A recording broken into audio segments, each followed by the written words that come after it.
এই ভিডিওটা দেখুন। খুব ভালো আছি গো দাদা বলছে আরে তরমুজ এনেছি এটা মানে তরকারি মিশিয়ে দেবে। দাদা। এসব এসব কি করছো কি দাদা? এগুলো কি আমাকে কি ব্যবসাটা করতে দেবে দাদা? না না, পরশুদিন এই তরমুজ দেওয়া নিয়ে অনেক ঝামেলা গেছে। তোমাদের মতো কিছু লোক এখানে এসে তরমুজ দেবে, এটা দেবে, ওটা দেবে, আবেগে আমিও দিয়ে ফেলে দাদা। এখানে প্রচন্ড ঝামেলা হয় এবং আমি আমার পরিবার, এই ব্যবসাটা আমাদের যৌথ ব্যবসা। আজ আমার মা, আমার ওয়াইফ আমার প্রতি ক্ষিপ্ত, পুরো পাবলিক আমার প্রতি। এটা তো একটা পরোটার তরকারি, আলু সোয়াবিনের তরকারি, এর মধ্যে তরমুজ কেন দেবো?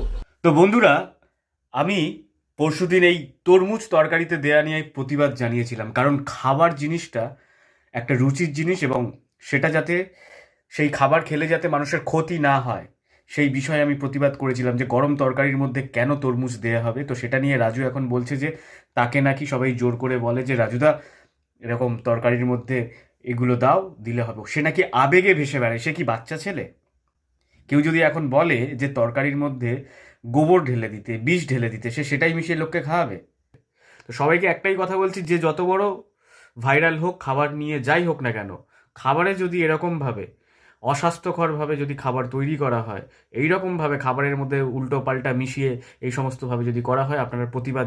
কারণ আপনি যেটা খাবারটা খাচ্ছেন সেই খাবারটা পয়সা দিয়ে খাচ্ছেন। ওই ভিউস হয়েছে বলে যা ইচ্ছা তাই দেবে, আর আপনারা সেটাও হাসতে হাসতে দাঁত কেলিয়ে কেলিয়ে সেই খাবারটাই খাবেন, এটা নয়।